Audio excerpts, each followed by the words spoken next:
Hi everyone, Nurse Jenny here from Nurse Life Academy, and I will be reviewing questions and concepts related to electrolyte imbalances that you must know for the CCRN exam. I would greatly appreciate it if you liked and subscribed to my video if you found it helpful, and as always, please ask me questions if you need anything. Let's get started. Question number 1.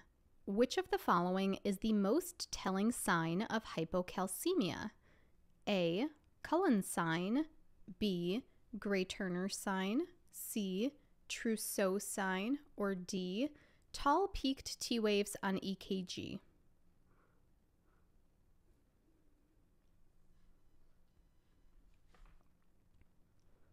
And the answer is C. Trousseau sign. This is one of the signs that you guys need to have memorized. Question number 2. The above arrhythmia is most likely a result of which electrolyte imbalance? Is it A. Hypermagnesemia, B. Hypomagnesemia, C. Hyponatremia, or D. Hyperkalemia?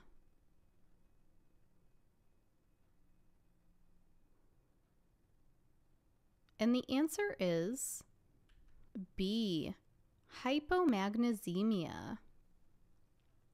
So let's talk a little bit more about this. I've included the same slide for my cardiac lecture to give us a little overview of torsades de pointes, or polymorphic ventricular tachycardia. So you'll likely see this on the exam. As far as electrolyte imbalances goes, hypomagnesemia is going to be the most likely cause of torsades de pointes. You can also get it from hypokalemia and hypocalcemia, but you have to know that it is a result of hypomagnesemia. Some medications that can cause torsades include amiodarone, Haldol, procainamide, and tricyclic antidepressants.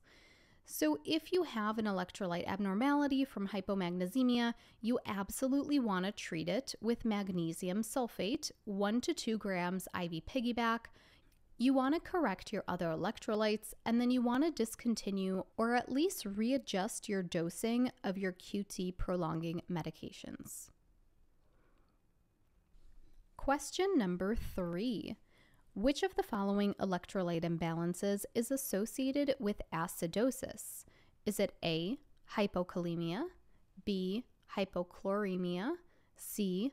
Hyperphosphatemia, or D. Hyponatremia?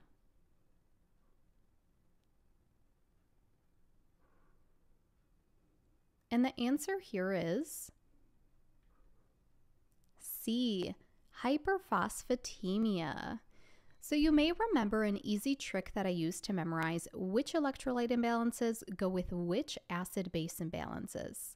I know it's kind of goofy, but hear me out. It's an easy way to remember this.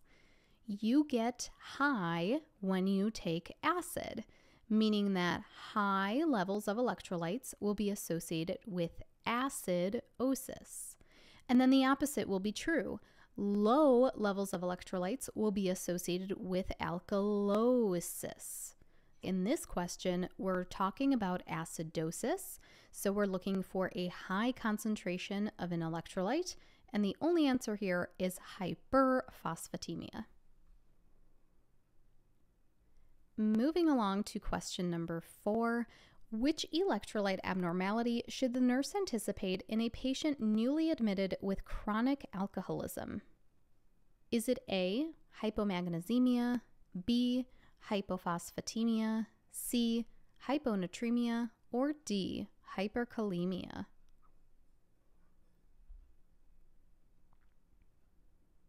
And the answer here is A. Hypomagnesemia. This is also one of these things that you just have to commit to memory. I guess you can reason through it. So chronic alcoholism results in low levels of magnesium, and there are a few reasons for this, mostly because alcohol acts as a magnesium diuretic, so you tend to pee it out along with some other electrolytes. But also over time, the body stores of magnesium become depleted, And then there's also the component of low dietary intake, vomiting, and diarrhea that can be associated with chronic alcoholism that contributes to this population's hypomagnesemia. Again, hypomagnesemia is associated with torsades, so definitely keep that in mind for these patients. Question number 5. The nurse is caring for a patient with hypercalcemia. For which other imbalance should the nurse observe? A. Hypokalemia. B. Hypoalbuminemia. C. Hypermagnesemia. Or D. Hyperphosphatemia.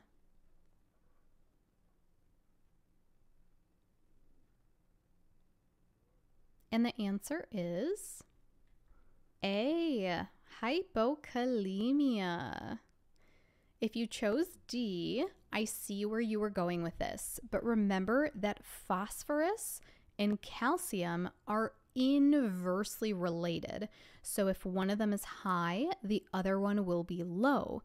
So in this question, if the patient had hypercalcemia, we would be looking for an answer of hypophosphatemia, not hyperphosphatemia.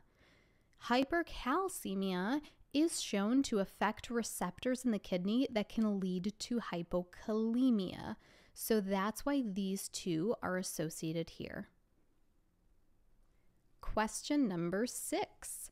Hypokalemia can be caused by, is it A, crush injuries and nasogastric suctioning, B, blood transfusions and hemolysis, C, diuretics and alkalosis, or D, diarrhea and acidosis?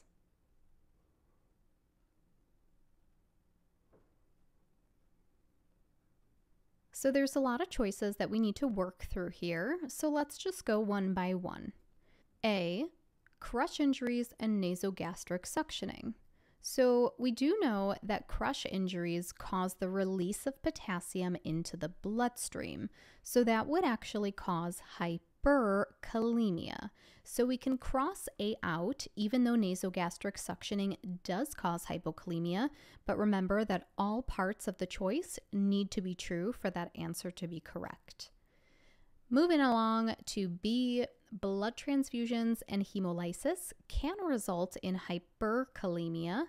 Blood transfusions usually have a higher concentration of potassium, and hemolysis causes increased potassium as well. So that's not our answer. Moving on to C, certain diuretics can absolutely deplete potassium stores in the body, resulting in hypokalemia. And then we have alkalosis. We can definitely come back to this, but let's just move along to D if we don't know if it's acidosis or alkalosis. So D says diarrhea and acidosis. We know that diarrhea can cause hypokalemia, so we're having to choose between C and D. And let's think back to our little electrolyte saying from just a few slides ago. When you take acid, you get high, or you get high when you take acid. And we're not talking about high levels of potassium here, so the correct answer is not acidosis. And let's just confirm, low levels of electrolytes are associated with alkalosis. So that is our answer. It is C. Question number 7. Your patient is in SIADH. They're going to have which of the following electrolyte imbalances? A, hyponatremia, B, hypernatremia, C, hypokalemia, or D, hyperkalemia? The answer is A, hyponatremia. SIADH has a hallmark sign of dilutional hyponatremia. Question number 8. A tall peaked T wave would be seen with which of the following electrolyte levels? Is it A, magnesium of 2.6, B, phosphorus of 2.6, C, potassium of 2.6, or D, potassium of 6.5?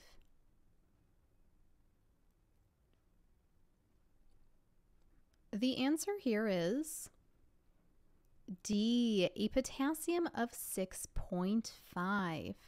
Whenever you see tall peaked T waves, you should always be thinking hyperkalemia. Question number 9. A patient with a magnesium level of 3.2 would most likely have which of the following presentations? Is it A, muscle weakness and lethargy, B, tetany and rigid extremities, C, lethargy and torsades de pointes, or D, decreased deep tendon reflexes and tetany? So the answer here is A, muscle weakness and lethargy. So high levels of magnesium in the blood are going to be associated with what's called the mag drag. So think about this as you're dragging, you're super slow. So you're going to see things like drowsiness, lethargy, muscle weakness, maybe hypotension. Just think high levels of magnesium equal a mag drag. Question number 10. A patient presents complaining of lethargy. His potassium is 7.2, blood pressure is 112/68. Here is his EKG strip. Based on this information, the nurse should anticipate A, cardioversion, B, 20 units of regular insulin subcutaneous stat, and 1 amp of 50% dextrose IV push, C, defibrillation, or D, calcium to stabilize cardiac membranes.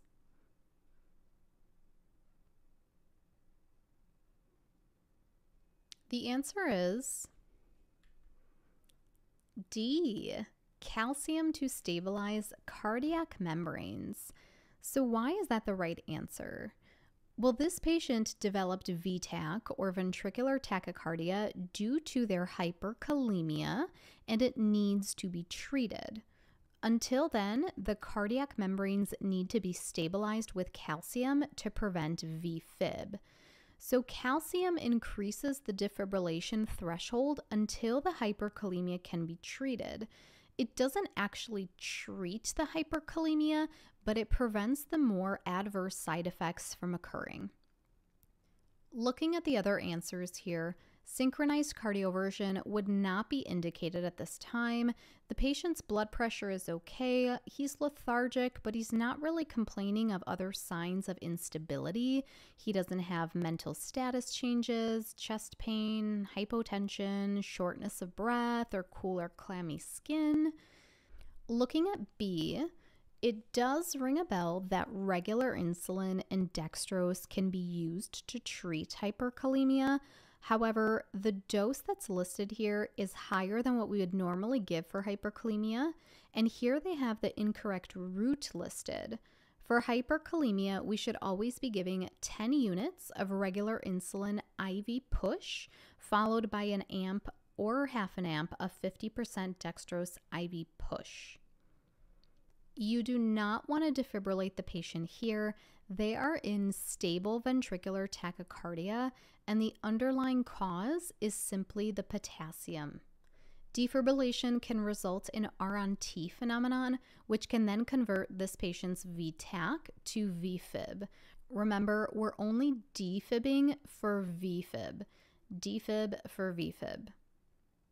So again, D is the right answer here. We want to stabilize those cardiac membranes with calcium, but we do have to go through and treat the hyperkalemia. So whether that's giving insulin, giving Kayexalate or Lokelma, or even doing dialysis, but we're going to be giving calcium in the interim. All right, question number 11. The following ABG is most likely associated with a pH of 7.54, a PCO2 of 36, a PO2 of 174, and a bicarb of 36. Are we looking at A, hyperkalemia, B, hypercalcemia, C, hyperchloremia, or D, hypocalcemia?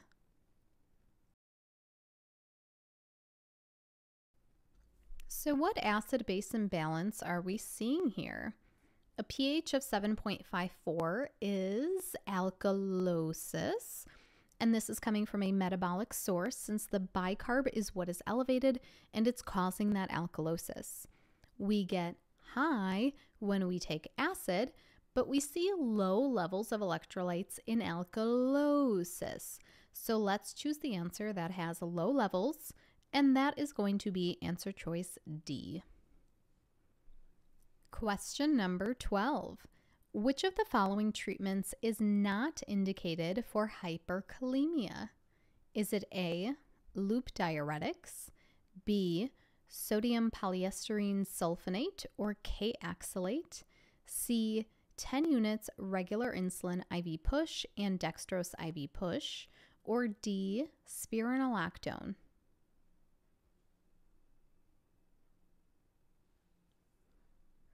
And the answer here is D, spironolactone. So hyperkalemia treatments target two goals. We either want to move intracellular potassium or we want to get rid of it. So the first three choices are going to help the hyperkalemia. However, spironolactone is a potassium-sparing diuretic, meaning that it's going to hold on to potassium. So we would not want to give a potassium-sparing diuretic to patients with hyperkalemia because they don't need any extra potassium. Question number 13. A patient required 5 units of PRBCs for GI bleeding. Which of the following electrolyte imbalances should the patient be monitored for?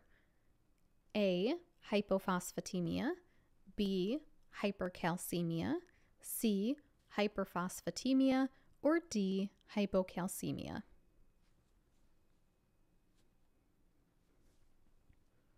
The answer is D. You want to monitor for hypocalcemia after giving multiple blood products.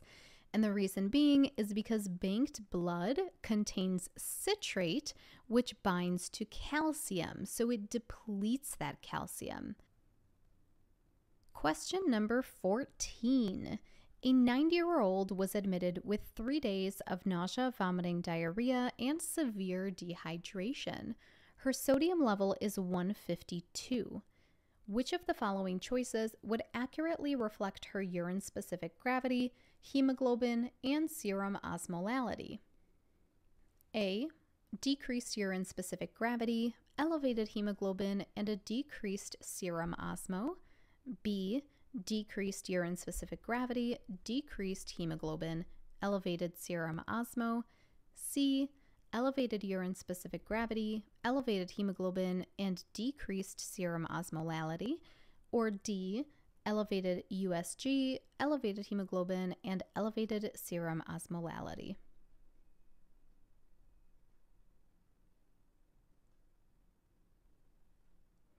The answer here is D, elevated urine-specific gravity, elevated hemoglobin, and elevated serum osmolality. So it looks like everything is going up with dehydration. So the hemoglobin will definitely go up because you're dry and there is hemo concentration. Your urine-specific gravity will go up because the patient is dry and their body is going to be holding onto urine and water. So their urine will be concentrated, so the weight of that urine will increase. And then their osmo is going to be high because, again, they are dry.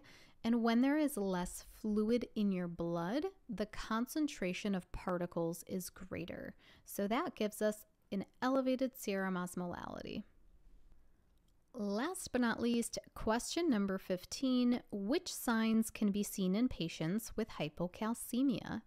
Is it A, Trousseau sign and Kerr sign, B, Trousseau sign and Schwastik sign, C, Schwastik sign and Cullen sign, or D, Cullen sign and Kerr sign? And the answer here is B, Trousseau sign and Schwastig sign. So when you have hypocalcemia, you are going to have neuromuscular irritability, and you'll see two signs that are Schwastig sign and Trousseau sign. In Schwastig sign, you'll see a spasm of the lip and cheek when you tap it. And in Trousseau sign, you'll have this carpopedal spasm, which is this twitching and flexion of the hand and thumb with blood pressure cuff inflation. All right, you guys, we have made it to the end. I know that one was kind of a shorty, but if you liked the video or found it helpful, please like and subscribe to my channel. I would greatly appreciate it. Let me know if you have any questions. Let me know if you have passed your CCRN. I am so happy to see those comments, and you know I would be more than happy to help. If there's anything you want me to talk about, just please reach out and let me know. Thanks everyone for watching. Nurse Jenny signing off for Nurse Life Academy. Have a good one.